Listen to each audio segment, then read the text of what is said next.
Bienvenue sur Work in Process, le podcast dédié aux entrepreneurs qui veulent bosser moins mais mieux en ayant une croissance pérenne.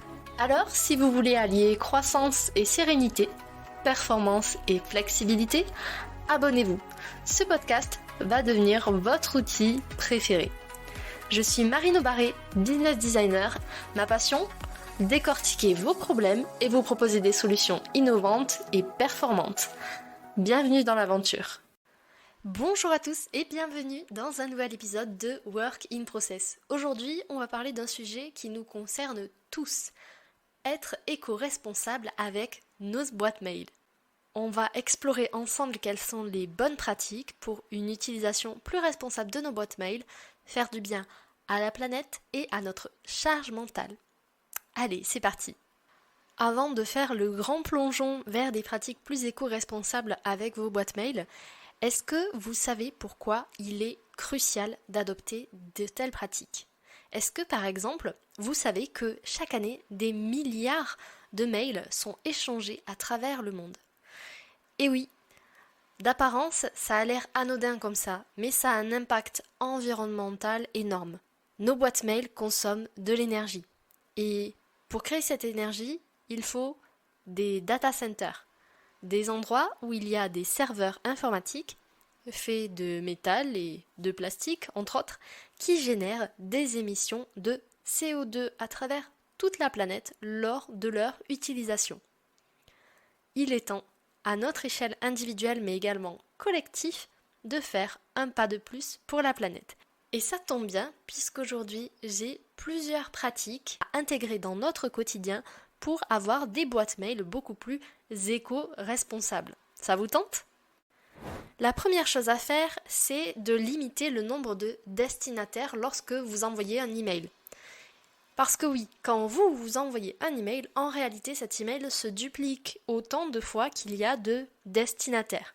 Du coup, en ayant moins de destinataires dans vos emails, vous contribuez à diminuer la charge énergétique des serveurs et donc les émissions de CO2 liées à la transmission de ces données.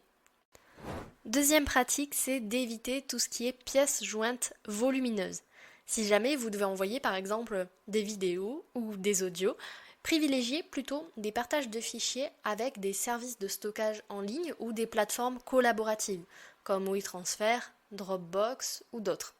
Ça réduit la taille des emails et ça optimise l'utilisation des ressources numériques.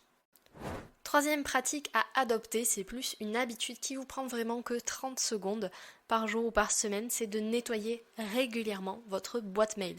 Supprimez les spams, les courriers indésirables et pensez aussi à vider la corbeille. Moins de mails stockés égale plus d'espace de stockage, donc une empreinte écologique réduite. J'ai encore une dernière bonne pratique pour vous, c'est d'utiliser des outils digitaux et des extensions de navigateur. Par exemple, vous pouvez installer des extensions qui vont bloquer les publicités et tout ce qui est tracker de vos emails. Ce qui, en plus d'améliorer votre expérience de navigation et de lecture, va réduire encore une fois la consommation d'énergie associée à l'affichage de publicité. Avant de terminer cet épisode, je voulais vous rappeler que chaque petite action compte. Et en intégrant ces pratiques éco-responsables qui demandent peu d'efforts, peu d'énergie et peu de temps dans votre utilisation quotidienne de mail, vous contribuez à la préservation de la planète. C'est tout pour aujourd'hui. J'espère que cet épisode vous a permis de prendre conscience de l'importance d'être éco-responsable avec vos emails. Merci infiniment d'avoir écouté cet épisode. On se retrouve très vite pour de nouvelles conversations passionnantes. Prenez soin de vous et de notre belle planète. Voilà, cet épisode est maintenant terminé. Merci pour votre écoute. Je vous souhaite à tous une belle journée, soirée et à très bientôt dans le podcast. Bye. Cet épisode t'a plu ? Tu peux le partager en me taguant ou lui laisser 5 étoiles sur Apple Podcast. Encore merci pour ton écoute, à très vite.